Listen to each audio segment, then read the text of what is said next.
My name is America Mau. I'm the Director of Missions of Hope International. Life in Mathare for orphaned and vulnerable children is quite difficult because what happens is that most families are not able to provide for the children's basic needs like food, clothes, and even education.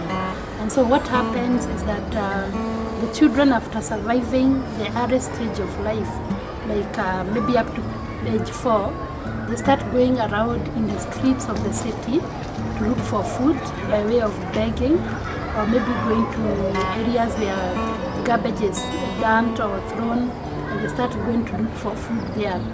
And then as the child continues to grow, they go right in the city center where they beg from the people they think could probably give them money. And sometimes when they are there, they get exposed to a lot of difficulties in life, because what happens is that some people don't respect those children, they kick them around. Other times the police come around and arrest them and things like that. And these children end up growing, being very angry with life. And what happens later on, they end up joining gangs as they grow up.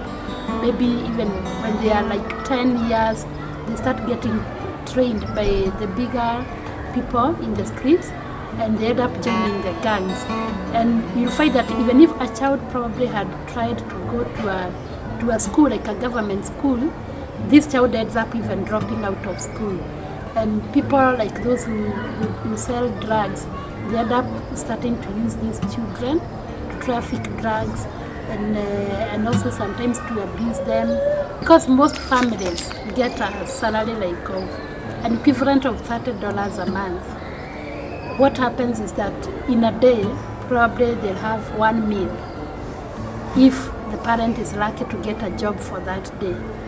And what happens, like you go to a family and you find that in a home, a typical family, maybe of 4-5 children, which has a father and a mother, will have one bed, then they'll have a few utensils and a kerosene stove which they use to cook, and maybe they'll have a stool on which they put the stove on so that they can be able to cook their meals.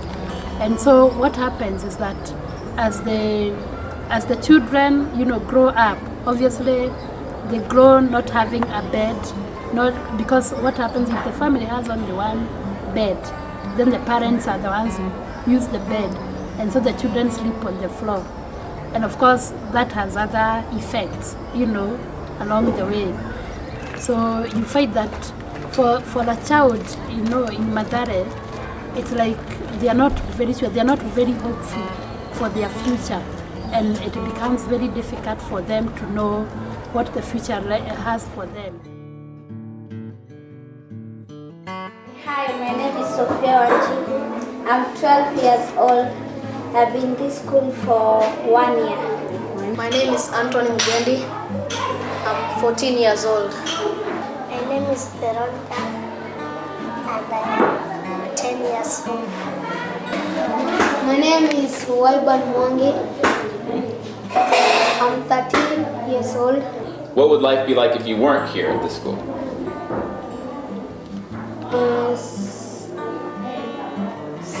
Some of my friends, they are my age mates. Some look for their own money. They collect scrap metal. Oh, okay. Some will go and look for somewhere where there's somebody who can give them a job. Okay. But they're too young. So they don't usually find jobs? What kind of jobs do they look for? Like what kinds of things would they do? Like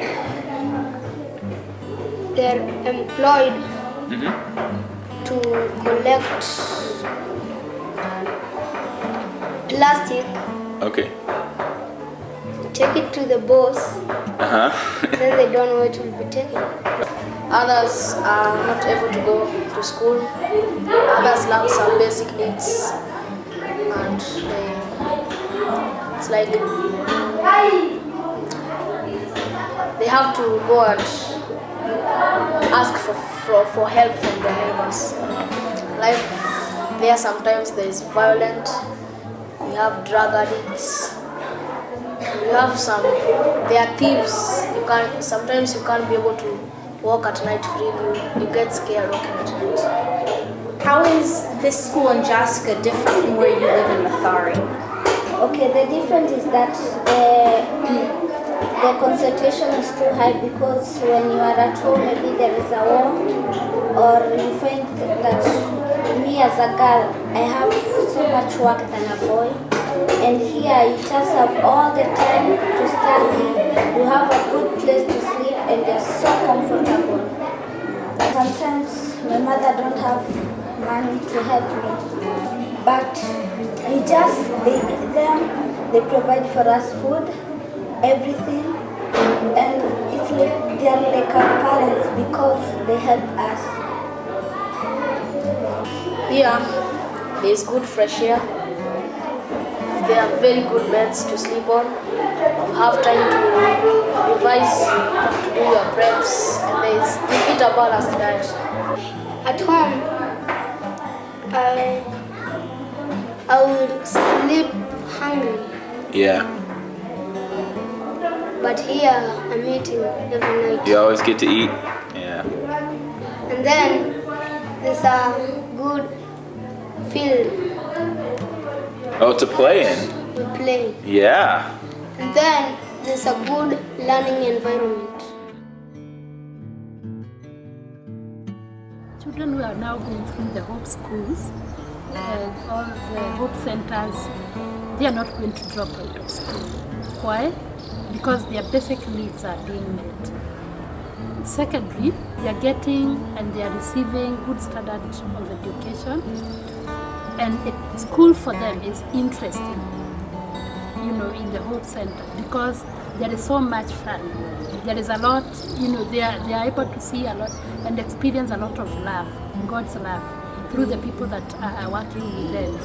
And what I know is that these children, the children who go through the Hope Centers, will grow up into being self-reliant, being responsible, and also responsive to their society. Because they'll know and they'll see what God has done for them. And out of them, I'm seeing doctors, I'm seeing lawyers, I'm seeing teachers, preachers, pastors, missionaries, and I can't wait to just see what God is going to do through the lives of these children.